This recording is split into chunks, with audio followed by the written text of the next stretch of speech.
أعوذ بالله من الشيطان اللعين الرجيم. بسم الله والصلاة والسلام على رسول الله الأمين. أما بعد السلام عليكم ورحمة الله وبركاته. سيدي متى الحمد لله yanzu nan Allah ya taimaki ƙasar Iran ta bankaɗo wani babban sirri na ƙasar Isra'ila, wanda abin da sirrin nan yake yi, duk inda za a yi yaƙi za ga ana ƙoƙarin a nemo sirrin abokan gaba. Tun daga zamanin manzon Allah sallallahu alaihi wasallam, samun sirrin shirye-shiryen abokan gaba to yana taimaka maka kai ma ka san irin shirin da za ka yi, sannan ya za ka ɓullo ma lamarin ka samu nasara. Shi yasa za ka ga bayan wannan yaƙin da aka yi tsakanin Iran da Isra'ila,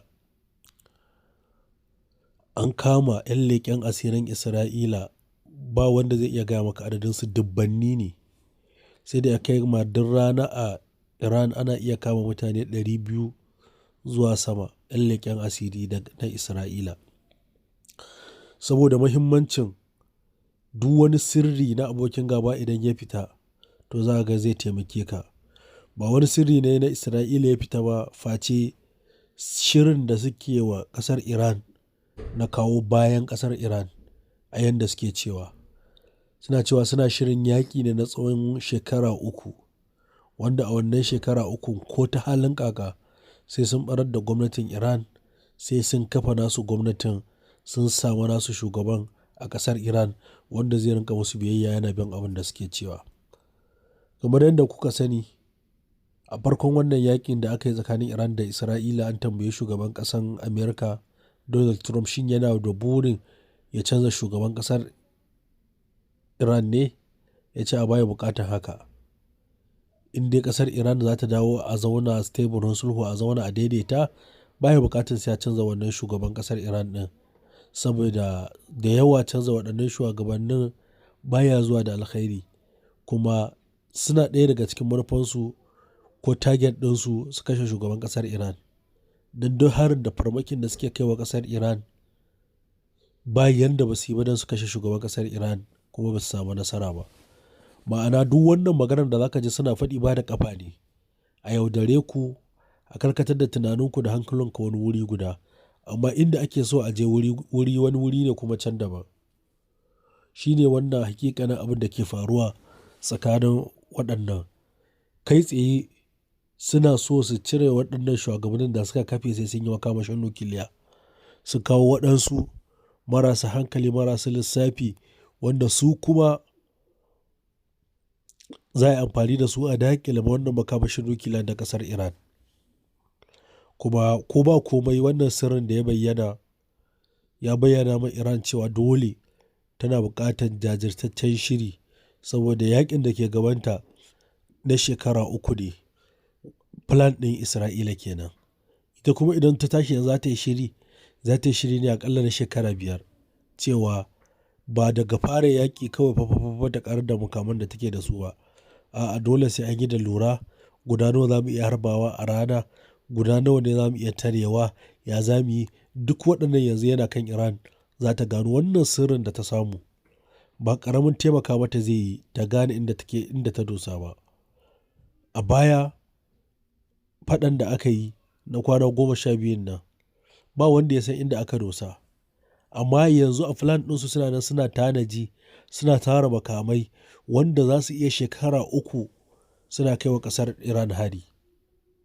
Duk da bayan yaudara da ha'inci da za su rinka fitowa mai ƙasar Iran, kamar cewa za su taimake ta, za su agaza mata akan makamashin nukiliyanta, duk wannan yaudaran banza ne.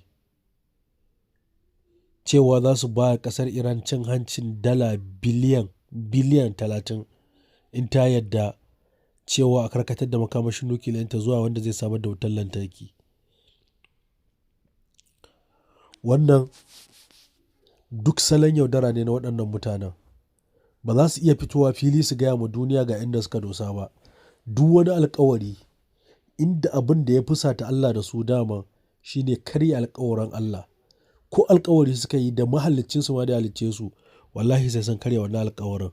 Ballantana kai da ɗan adam ballantana kai abokin faɗansu, ballantana kai da kake ƙoƙarin ka mallaki ƙarfin da za ka yaƙe su. To wannan ba ƙaramin nasara ba ne samun wannan sirri, wanda komin ƙanƙantar sirri wallahi idan ya bayyana sai ya taimaki abokin gabanka a kanka. Shi yasa yana ɗaya daga cikin dalilin da yasa idan za a yi yaƙi za ka ga kowa yana taka tsantsan da 'yan leƙen asiri. Saboda 'yan leƙen asiri idan kun zo kun ce ku mayaƙa 30,000 ne, 'yan leƙen asiri zai iya gane cewa ba ku wuce 3,000 ba. Kun ga yadda kuka jefa tsoro a zukatan abokan faɗanku, to yanzu zai zama ba wannan tsoron, babu wannan fargaban, sun riga sun gama sanin sirrukanku.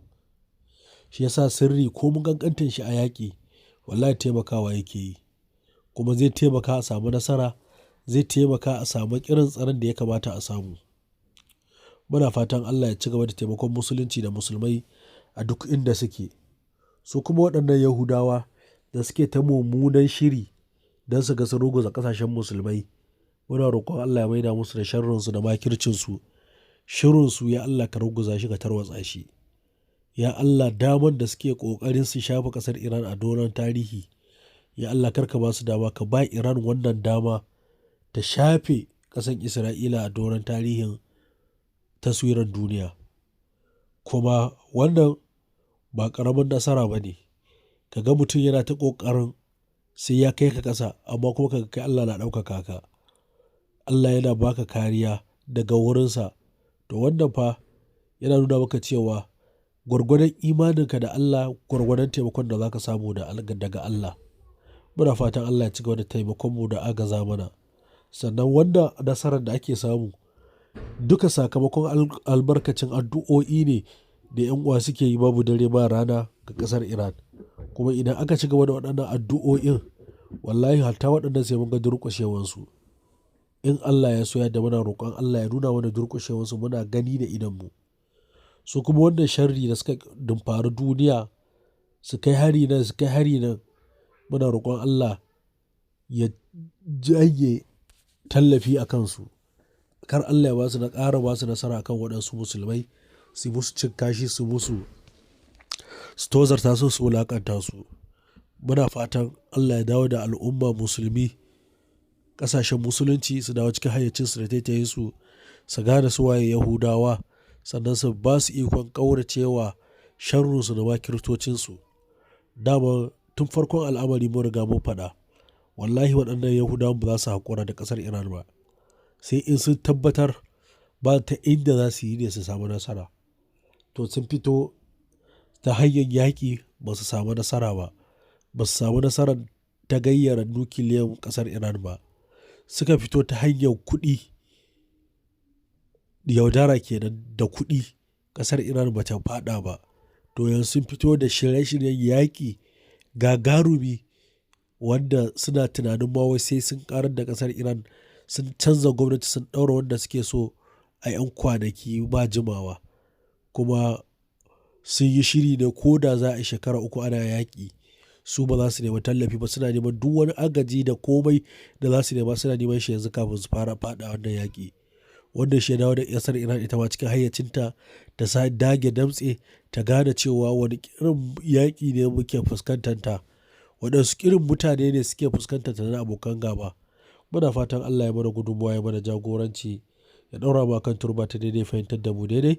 Wasu subhanakallahumma wa bihamdika, nashhadu an la ilaha illa anta, nastaghfiruka wa natubu ilaik. Assalamu alaikum wa rahmatullahi wa barakatuh.